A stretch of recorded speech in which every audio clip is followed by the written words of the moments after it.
எல்லாருக்கும் happy new இயருங்க. இந்த வருஷம் எல்லாருக்குமே நல்லா இருக்கும்னு சொல்லிக்கிட்டு இந்த உலகத்தில் முத நியூ இயர் பிறக்கிற கண்ட்ரி எது தெரியுமா? கிரிபாட்டி ஐலாண்ட்ஸுங்க. சென்ட்ரல் பசிபிக்ல இருக்கு.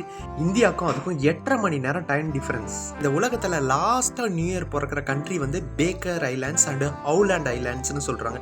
இது எங்கே இருக்குன்னா யூஎஸோட டெரிட்டரியில் தான் இருக்குது. யூஎஸ் தாண்டி இருக்குது. இதுக்கும் இந்தியாவுக்கும் 17.5 மணி நேரம் வித்தியாசம் டைம். டென்மார்க்கில் நியூ இயருக்கு முன்னாடி நாள் சாயந்தரம் வீட்டுக்கு வெளியே 12 கண்ணாடி தட்டோ இல்லைனா 12 பீங்கான் தட்டையோ உடச்சி என்னை விட்டு கெட்டது எல்லாம் பிரேக் ஆகி நல்லதெல்லாம் வரணுன்ட்டு நியூ இயரை வரவேற்பாங்களாம். அந்த மாதிரி ஸ்பெயினில் ஒரு 12 திராட்சையை சாப்பிட்டு 12 மிராக்கலான விஷயம் இந்த 12 மாதமும் நடக்கணுன்ட்டு அப்படியும் நியூ இயரை வரவேற்பாங்களாம். இப்படி வித்தியாசமாக உலகத்தில் நிறைய விஷயங்கள் பண்ணிட்டு இருக்காங்க. நம்ம ஒன்று வர வீடியோஸில் தெரிஞ்சுக்கலாம். அடுத்த வீடியோவில் பார்க்கலாம். எல்லாருக்கும் ஹாப்பி நியூ இயருங்க. இந்த வீடியோ எடுக்கிற வேலையெல்லாம் விட்டுட்டு போய் கோழி அடிச்சு குழம்பு நீங்க நியூ இயர்ல